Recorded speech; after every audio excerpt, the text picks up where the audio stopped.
जी हाँ मेरे प्यारे दोस्तों, यह सच है कि हम सभी अपने भविष्य से बहुत डरते हैं। उस आने वाले दिन की कल्पना से भी सिहर उठते हैं कि अगर ऐसा हो गया तो क्या होगा और वैसा हो गया तो क्या होगा। यानी भविष्य के भूत से हम आए दिन भयभीत होते रहते हैं। हम कहीं अंदर से इतने डरे समय होते हैं कि कई बार अपने बढ़े हुए आगे के दो कदम भी पीछे खींच लेते हैं। हम में से बहुत कम ऐसे लोग होते हैं जो अपने भविष्य के प्रति पूरी तरह से आश्वस्त रहते हैं और बेधड़क अपनी सोची हुई मंजिल की ओर निकल पड़ते हैं। पर वैसे लोगों की संख्या समाज में बहुत कम है। आज उसी मिथक से हम पर्दा उठाने का प्रयास कर रहे हैं कि आखिर उस अनजाने डर से कैसे लड़ें जो हमारे अंदर कहीं गहरे बैठ गया है।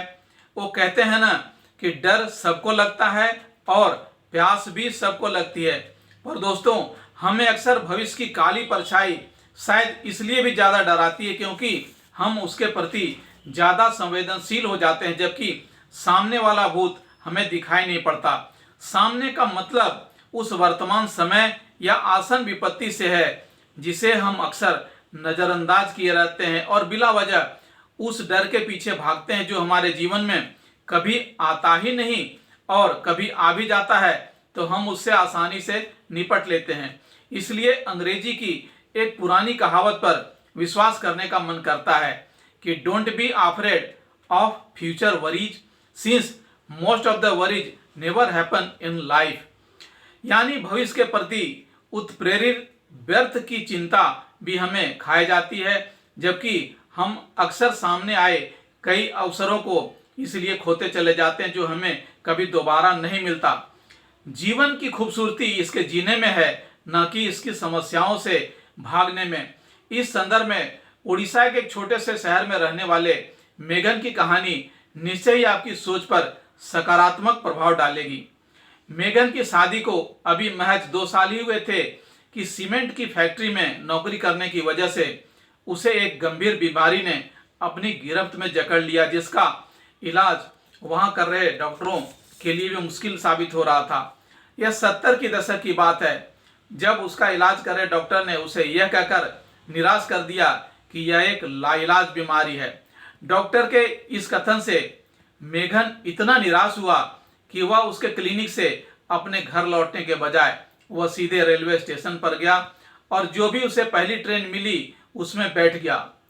उसे बस इतना पता था कि उसकी मौत कभी भी हो सकती है, इसलिए अपनी नवविवाहिता पत्नी और मां से इस सच छुपाने के लिए उसके पास कोई दूसरा रास्ता नहीं बचा था। कई दिनों की यात्रा के बाद वह कुछ अन्य मजदूरों के साथ कश्मीर चला गया। वहां वह पागलों की तरह इधर उधर भटकने लगा। कोई कुछ दे देता तो खा लेता और कहीं भी सो जाता। एक दिन उसे एक टिम्बर कंपनी का गार्ड मिला जो उसी के गांव का रहने वाला था। उसने उससे कहा कि डॉक्टरों ने उसे जवाब दे दिया है, इसलिए अगर उसे कुछ हो जाए तो उसके घर वालों को खबर कर दे। सामने वाला गार्ड उसकी बातों को हंसकर टाल गया, बोला कुछ नहीं और सिर्फ इतना कहा कि कुछ नहीं होगा। अब देखिए किस्मत की बात, मेघन को कश्मीर की वादियां, वहां का खान पान और ताजी हवा ने उसके खराब फेफड़ों पर ऐसा असर किया कि वह धीरे धीरे ठीक होने लगा। इसलिए कहते हैं ना कि डर के आगे जीत है, हार गए तो आप सब कुछ लुटा बैठेंगे। मेघन जैसे लोगों की कमी नहीं हमारे समाज में, जिन्हें किसी दवा की नहीं बल्कि बस प्यार और दिलासे की जरूरत है, वरना वे मरने से पहले मर जाएंगे। दोस्तों हमारे आपके जीवन में भी बहुत सारी दुविधाएं व कठिनाइयां हैं और हम आए दिन उन समस्याओं का सामना करते हैं, कभी हार भी जाते हैं। पर यदि बिना लड़े उससे हारे तो आप अपने आप को सदा कोसते रहेंगे।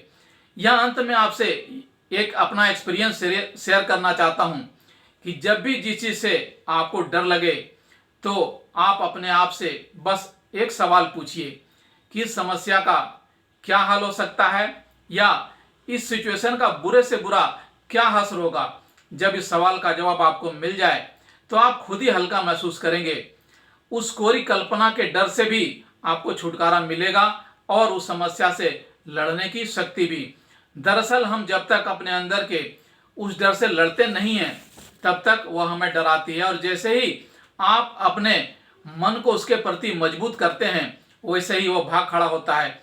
अंत में एक महान दार्शनिक के अनुभव के साथ अपनी बात खत्म करता हूं कि जिनका यह कहना था कि मैंने अपने जीवन में बहुत सारी परेशानियों को जाना है, पर उसमें से अधिकांश तो गुजरी ही नहीं है। इसलिए मेरे दोस्तों, जीवन में सहज रहें, यह यूं ही चलता रहेगा। आज बस इतना ही। आपसे एक बार फिर से गुजारिश करता हूं कि हमारे इस चैनल को लाइक, शेयर और सब्सक्राइब जरूर करें ताकि हम आपसे बार बार मिलते रहें। धन्यवाद।